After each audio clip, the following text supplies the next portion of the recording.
Hello students. आज का हमारा टॉपिक है difference between job costing and contract costing. Cost calculate करने के लिए कॉस्टिंग के डिफरेंट टेक्निक्स होती हैं कि जैसे नेचर ऑफ जॉब हो उस नेचर ऑफ जॉब के हिसाब से ही हम कॉस्टिंग टेक्निक्स अप्लाई करते हैं। तो आज हमने ये करना है कि जॉब कॉस्टिंग टेक्निक कहाँ अप्लाई की जाती है और कॉन्ट्रैक्ट कॉस्टिंग टेक्निक कहाँ अप्लाई की जाती है। तो ये हम डिफरेंट बेसिस लेकर स्टडी करेंगे कि जॉब कॉस्टिंग टेक्निक होती क्या है या जॉब कॉस्टिंग होता क्या है और कॉन्ट्रैक्ट कॉस्टिंग क्या होता है और उस दोनों में क्या डिफरेंस है। तो सबसे पहले है इंट्रोडक्शन। इंट्रोडक्शन का क्या मीनिंग है कि जॉब कॉस्टिंग हम कहते किसको है और कॉन्ट्रैक्ट कॉस्टिंग जो है ये कौन सा मेथड है। तो जो जॉब कॉस्टिंग है वो क्या है, it is a costing method that records the cost of a certain work. Certain work का मतलब कि एक स्पेसिफिक वर्क होता है कि उस वर्क की हम कॉस्ट कैलकुलेट करते हैं। जैसे सपोज अपने अपने घर का सोफा सेट बनाना है, तो जो सोफा सेट है वो आप अपनी मर्जी से बनवाते हो कि उस पर हमें ऐसा कपड़ा लगवाना है, इतने सीटर हमने सोफा सेट बनवाना है। ऐसे अगर आपने डाइनिंग टेबल सेट बनवाना है तो आप उसमें बताते हो कि आपका टेबल की साइज क्या होगी, कितनी चेयर्स आपको चाहिए। तो ये क्या है, ये स्पेसिफिक वर्क है। It is according to the customers order. जो कस्टमर ऑर्डर देगा उस हिसाब से अल्ट्रेशन होगी और उस हिसाब से ही जो है आपको जो दुकानदार है, सेलर जो है आपको प्राइस बताएगा कि ये जो सोफा सेट है या जो डाइनिंग टेबल सेट है ये आपको कितनी कॉस्ट का पड़ेगा। तो जॉब कॉस्टिंग क्या होता है कि इसमें ये स्मॉलर होता है ऑर्डर और उस हिसाब से जो है हर एक ऑर्डर की डिफरेंट कॉस्ट होती है according to the need of the customer. लेकिन जो कॉन्ट्रैक्ट कॉस्टिंग है ये क्या है, contract costing that is that method of costing that records the cost of a specific contract। इसमें भी specific job है, इसमें भी specific job है, लेकिन ये smaller होता है, ये bigger होता है। It is the costing method to determine the cost of specific contract। Contract costing कहाँ यूज की जाती है, अगर सपोज ब्रिज बनाने का कॉन्ट्रैक्ट जो है अगर किसी कॉन्ट्रैक्टर को मिलता है तो उसके लिए जो है कॉन्ट्रैक्ट कॉस्टिंग मेथड यूज किया जाता है। या बस कोई रोड बनानी है तो उसका इतने किलोमीटर की रोड बनानी है, उसका जो कॉन्ट्रैक्टर किसी कॉन्ट्रैक्टर को मिलता है तो वहां पर जो स्पेसिफिक कोई कॉन्ट्रैक्ट है उसकी हम कॉस्ट कैलकुलेट करते हैं। सेकंड डिफरेंस क्या है, जॉब की साइज। साइज क्या है, इसमें जो साइज होती है वो स्मॉलर होती है। जैसे मैंने आपको बताया कि आप सोफा सेट का ऑर्डर दे रहे हो, डाइनिंग टेबल सेट का ऑर्डर दे रहे हो, तो आपने घर के लिए डाइनिंग टेबल और चेयर्स बनवानी है उसका ऑर्डर दे रहे हो, तो ये स्मॉलर साइज में जो बिजनेस होता है, जो ऑर्डर मिलते हैं स्पेसिफिक ऑर्डर फ्रॉम कस्टमर्स, उसमें जॉब कॉस्टिंग यूज की जाती है। तो इसमें क्या होता है, it is calculated for single और फ्यू प्रोडक्ट्स। तो थोड़े प्रोडक्ट जैसे एक डाइनिंग टेबल हो गया, 6 चेयर्स होगी उसका ऑर्डर हो गया, या सोफा सेट का ऑर्डर हो गया, उसके हिसाब से फ्यू प्रोडक्ट्स होते हैं और स्मॉलर इन साइज होता है। लेकिन जो कॉन्ट्रैक्ट कॉस्टिंग है वो कहाँ यूज की जाती है, जहां पर बड़े बड़े कॉन्ट्रैक्ट होते हैं, बिगर कॉन्ट्रैक्ट होते हैं। तो जैसे कोई प्रोजेक्ट है, बड़ा प्रोजेक्ट है, जैसे डैम बनाना है, जैसे भी मैंने आपको बताया ब्रिज बनानी है, कोई रोड बनानी है, या कोई बिल्डिंग बनानी है।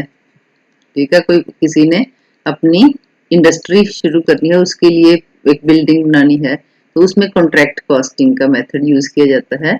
It calculates the cost for a significant scale of. Significant scale of project का क्या मीनिंग है कि एक लार्ज स्केल पर, काफी लार्ज स्केल पर जो है वो काम होता है, तो उसमें हम कॉन्ट्रैक्ट कॉस्टिंग यूज की जाती है। अब टाइम, कितना टाइम लगता है, नेचुरल ये जो हमारे ऑर्डर है ये इसका शॉर्टर पीरियड ऑफ टाइम है, शॉर्ट पीरियड है, जल्दी बन जाएगा। 1 महीना लगेगा, 15 दिन लगेंगे, 1.5 महीना लगेगा। जॉब कॉस्टिंग में जो कॉन्ट्रैक्ट होता है वो शॉर्ट टर्म का होता है, लेकिन जो कॉन्ट्रैक्ट कॉस्टिंग है ये बहुत लंबा चलता है। जैसे डैम है, ये 3 साल लग सकते हैं, 5 साल लग सकते हैं। ऐसे बिल्डिंग को 2 साल, 4 साल, कितने भी ईयर्स जो हैं वो लग सकते हैं for completing the contract. Next है कॉस्ट रिक्वायर्ड। कॉस्ट रिक्वायर्ड कैसे है, इसमें नेचुरल लेस कॉस्ट चाहिए, इसमें मोर कॉस्ट चाहिए, ज्यादा कॉस्ट चाहिए। जैसे ब्रिज बनानी है, कॉन्ट्रैक्ट है, कोई रोड का कॉन्ट्रैक्ट है, कोई डैम का कॉन्ट्रैक्ट है, तो it can be in crores also. Next है ट्रांसफर ऑफ प्रॉफिट, कि प्रॉफिट की ट्रीटमेंट कैसे होती है। If specific job is done, अगर स्पेसिफिक जॉब है जैसे मैंने आपको बताया on the demand of the customers है, and finished goods of this job are sold to customers, specific जो जॉब कोई किया है और जो गुड्स फिनिश्ड गुड्स का मतलब जब कंप्लीट हो जाती हैं गुड्स तो वो कस्टमर को सेल की जाती हैं, तो it's all profit will be transfer to profit and loss account. जैसे जॉब नंबर 1 है या जॉब नंबर 2 है, तो इस जॉब का सपोज हमें 5000 प्रॉफिट हुआ, इसका हमें सपोज 10,000 प्रॉफिट हुआ, तो ये सारा प्रॉफिट एंड लॉस अकाउंट में हम ट्रांसफर कर देते हैं for calculating the total profit.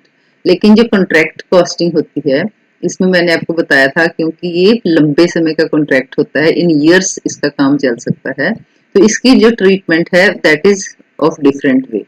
तो इसमें क्या है, in contract costing we check how much work is done on the basis of work certified. जो कॉन्ट्रैक्ट कॉस्टिंग है जो हम अकाउंट्स मेंटेन करते हैं, तो जब हम कॉन्ट्रैक्ट अकाउंट बनाते हैं तो दो तरह से हम वर्क को की ट्रीटमेंट करते हैं, एक हम लिखते हैं वर्क सर्टिफाइड, एक लिखते हैं वर्क अनसर्टिफाइड। तो वर्क सर्टिफाइड का मीनिंग है कि वो काम का हिस्सा जो कंप्लीट हो चुका है और जो इंजीनियर है या जो भी अथॉरिटी है जिसने उस वर्क को अप्रूव करना है कि हाँ जी ये वर्क बिल्कुल ठीक है, इसमें कोई प्रॉब्लम नहीं है, तो उसका सर्टिफिकेट इशू किया जाता है कि ये जो वर्क है कंप्लीट है, उसको हम कहते हैं वर्क सर्टिफाइड। और वर्क अनसर्टिफाइड कौन सा है कि काम तो कंप्लीट हो चुका है लेकिन अभी उस काम का कोई सर्टिफिकेट इशू नहीं हुआ है, फाइनल अप्रूवल नहीं मिली है कि ये काम कंप्लीट हो चुका है, उसको हम कहते हैं वर्क अनसर्टिफाइड। तो in contract costing we check how much work is done on the basis of work certified, तो वर्क सर्टिफाइड बताएगा कि कितना काम हो चुका है, and we calculate the proportion of notional profit, तो जितना काम कंप्लीट हो चुका है उस हिसाब से जो कॉन्ट्रैक्टर है उसको पेमेंट कर दी जाएगी बाय द कॉन्ट्रैक्टी, और उसमें प्रॉफिट का कितना हिस्सा है, वर्क सर्टिफाइड का कॉस्ट कितनी आई और प्रॉफिट कितना हुआ, तो वो सारा जो है कैलकुलेशन की जाती है, तो उसके हिसाब से जो है प्रॉफिट निकाला जाता है, तो इसको हम नोशनल प्रॉफिट कहते हैं, क्योंकि फाइनल प्रॉफिट तो तब होगा जब हमारा पूरा काम कंप्लीट होगा। तो फिर ये जो प्रोपोर्शन ऑफ नोशनल प्रॉफिट है ये कहाँ ट्रांसफर किया जाता है, it is transfer to the profit and loss account. Next है लोकेशन, कि जॉब की लोकेशन कहाँ होती है। तो जो जॉब कॉस्टिंग में जो जॉब होती है वो क्या है, that is according to the orders of the customers, तो वो कहाँ हो सकती है, that can be in the factory और विद इन द प्रेमिसेस, कि हम जैसे अभी मैंने आपको एग्जांपल दिया था सोफा सेट का, तो जो कई लोग आपने देखा हो कि अपने घर पर सोफा सेट बनवाते हैं, तो वो क्या है, वो मतलब वहां जाकर घर भी बन सकता है या जहां भी फैक्ट्री है उस पर्सन की वहां पर जो सेलर की वहां बना के फिर जो है डिलीवर किया जा सकता है। लेकिन जो कॉन्ट्रैक्ट कॉस्टिंग है ज्यादातर ये कहाँ होता है, या तो कंस्ट्रक्शन साइट पर या आउटसाइड द फैक्ट्री, क्योंकि कॉन्ट्रैक्ट जैसे मैंने आपको बताया था कि डैम बनने हैं तो उसका कोई कंस्ट्रक्शन साइट होगी, रोड्स बनेगी वो उसकी अलग साइट है, बिल्डिंग बनेगी तो वो भी मतलब एक कोई जगह होगी, एरिया होगी, वहां पर बिल्डिंग बनेगी। तो जॉब कहाँ परफॉर्म की जाती है, outside the factory in construction site. तो स्टूडेंट्स ये था difference between job costing and contract costing. मिलते हैं मेरी नेक्स्ट वीडियो में। Thank you.